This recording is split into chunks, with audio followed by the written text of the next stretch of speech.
Hello दोस्तों, आज मैं एक कहानी बताना चाहता हूँ आपको। देखिए बच्चों, इसमें एक लड़की है और उसके पास छाता है। छाते में वो लेके जा रही है और तेज़ी से हवा बहती है। ठीक है, अब हम इंग्लिश में कैसे कन्वर्ट करेंगे वो।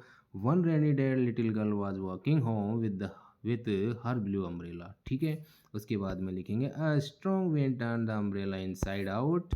उसके बाद में हम लिखेंगे अ क्रो सा द अबेंडन्ड अ क्रो सा the abandoned umbrella grabbed it and flew away with it. इसके बाद हम लिखेंगे the crow then used the umbrella as a nest for its babies। यानी कि कौवे ने उसको क्या किया।